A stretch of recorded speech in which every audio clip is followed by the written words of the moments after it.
Hey guys, and welcome back to a modern adventure thing. Because this time I'm going to be looking at Red Dragon's Tale, which is a LEGO Dungeons & Dragons adventure. You see, those wonderful guys at LEGO, to match up with the 50th anniversary of Dungeons & Dragons, has brought out a LEGO set for Dungeons & Dragons. I'll put an image somewhere around here, wherever it pops up.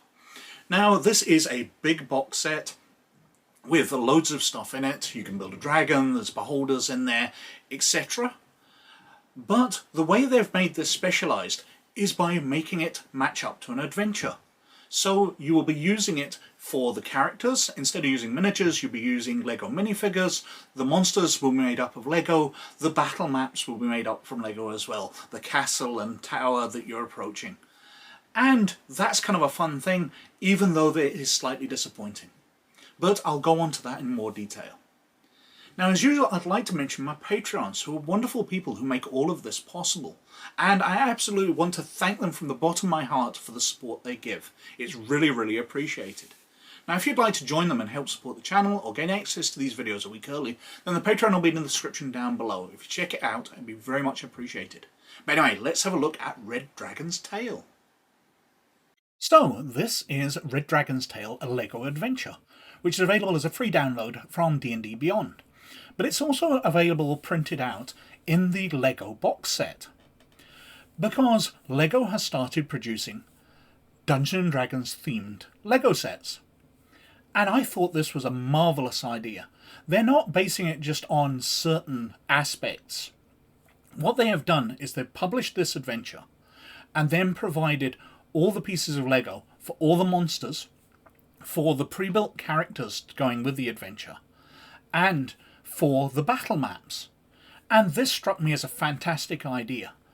It blew my mind, because the idea of being able to buy small box sets and get, a lizardman head or a tiefling head or an orc head to go on one of the minifigures, and then you would choose a body with chainmail or plate mail or a barbarian costume or wizard's robes or whatever. You put a wizard's hat on them or a helmet, different hairstyles, put the different weapons in, and you can make your personalised little character and change it as the adventure goes on. As you get a different sword, it's not like a miniature where you're stuck with the same sword all the time. You can clip out a sword and put in one more customised. Oh, I've got a cutlass now, or a long sword. You could get all these things. And I saw this as being a fantastic money-making opportunity for LEGO to produce little box sets where you'd be getting a minifig and some equipment, and you would get that and add it to your collection. But they've not done that. They've just brought out one box, which is set up for this one adventure. So there's a dragonborn in it, there's a orc in it, and if you want to play a tiefling, then you're out of luck. They haven't produced that minifig. They've done a dragon, they've done a beholder, which is kind of fun stuff. But the options with minifigures of clipping things on and off and customizing your characters was what struck out to me. And being able to use them on battle maps, because it's LEGO. You just go out and buy any box of LEGO and you can build up any battle map you want. You can quickly clip onto a large board some tables and things to do out a room in a random encounter. Or if you were really up to building something atmospheric, you could build out a large dungeon if you've got a lot of sets. This struck me as fantastic ideas, and they've half-assed it, to be quite honest. They brought out this one adventure. So let's have a look through it. I like the LEGO style art they've gone for. It's quite pretty. The beholder is ridiculous, but I like the LEGOized version of it. The characters are nothing special to me. Inside we've got the credits for Wizard of the Coast and the LEGO Group project lead, and contents. Dungeons & Dragons Red Dragon's Tale. So the player characters are the dwarf cleric, an elf wizard, a gnome fighter, and an orc rogue. And that's it. There's not much options. About the heroes, you've got some information. So dwarf cleric wears good armour, wields an impressive weapon, elf wizard knows many spells, gnome fighter is strong, athletic, well-armoured, skilled with weapons, orc rogue can be quiet, sneakily attack enemies who aren't looking, climb walls, pick locks, and disarm traps. Talks through running the adventure using the D&D rules. It's got an overview. The adventure takes place amid the ruins of a stone tower located near a dusty road. The Sorcerer's Skein, Irvan Soulfallen, an evil sorcerer with a foul reputation, sought to obtain an egg from a red dragon. We've got the adventure progression. So scene 1, In Plain Sight. Player characters meet Mary Rumwell, the supposed proprietor of the In Plain Sight, who offers them hot wings. Search of the inn reveals all is not what it seems. Scene 2, The Meadow. The inn is connected with a crumbling stone tower, surrounded by a small meadow. Exploring the meadow uncovers a talking tree and more clues. Scene 3, The Dungeon. The real innkeeper, Alex Jadescales, is imprisoned in the dungeon. The dungeon is also home to several nasty oozes. Alex is grateful to player characters who free the innkeeper.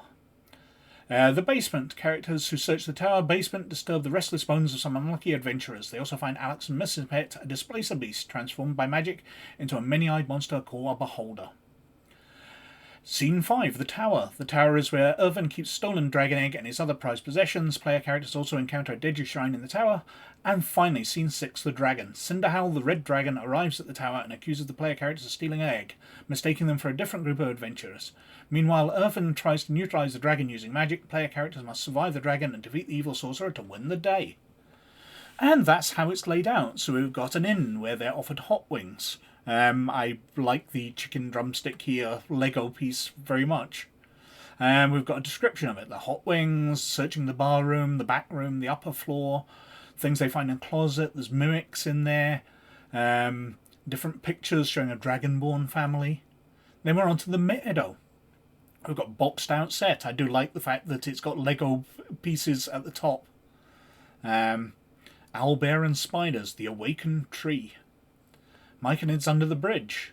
We've got the dungeon, where there's various oozes. I like the way these are handled as well. A gelatinous cube, probably. Yep, gelatinous cubes. Searching the dungeon. The cleric's skull, freeing Alex. We've got the basement, where there's a trap. There's the Beholder, Pouncy, who is the displacer beast that's been transformed into a Beholder. The hard way with 3 skeletons, some poison plants, different equipment you get. So it's Lego minifigures, so you just clip it into your character's hands. Very cool indeed. The treasure, the tower with the shrine on it, stairs up to the 2nd floor with the arcane workshop. Third level's the egg chamber, and then the dragon comes in. You've got Irvin Soulfallen in non-player characters and Cinderhowl the dragon. We've got the conclusion, and then we're on to non-player characters. So we've got Alex Jadescales, Irvin Soulfallen. We've got the Myconids, Little Mushroom Men. D&D rules are very much simplified, just for using this without having the rules. Using magical items, what happens, character sheets. We've got the Dwarf Cleric character sheet, the Elf Wizard character sheet, the Gnome Fighter, and the Orc Rogue. A few pages for notes and a back cover. It's very straightforward, it's very simple. There's a simplified set of the rules in there, but it's quite fun. But as I said, I'm very disappointed by the way they've done this. I would have so preferred if they were providing lots of little box sets of D&D stuff. So you could buy your Dragonborn box set, where you get a range of Dragonborn moulded heads, and sort of green hands to go with them. Although it seems to show in the picture on the front cover brown hands, so that might be gloves. But you can get extra hands, different coloured hands. You can get backpacks to clip on. I remember when I played with Lego as a kid, you'd pull the head off, put the backpack on, and then the head would pin it in place. So you can get backpacks full of equipment. You've got their shields, you've got helmets. There's so much that Lego already provides, and just with a little extra thought, you can add all that to make Dungeons & Dragons stuff. On the front cover there's the wizard with a big beard. That's just like a reverse backpack. It pins under the head and covers the face and goes down their chest to make them a wizard. This would be so much fun if only they provide lots and lots more. This would be my ideal way of playing at a tabletop, because Lego is so reusable. You just break it down, rebuild it, and reuse it. This got me excited and then disappointed me. So that was Red Dragon's Tale, and it's quite cool. It's very simplistic. It's obviously just using the things that you build up in that one box set, But it's Lego, it's supposed to be endlessly configurable, you're supposed to be able to build different things up, and it would be nice if they'd supported it more, allowing you to use it for all the Dungeons & Dragons races, build up monsters more than just a couple. That would be so much fun, and would be useful and lead to so many more sales. I can't believe they've been blind to this. But it's nice for what it is, even though what it is $300 for the box set. It's ridiculously expensive. But anyway, as usual, I think I've been wittering on for long enough, so thank you very much for watching. But as always, most of all, you look after yourselves. I'll catch you later. Bye now.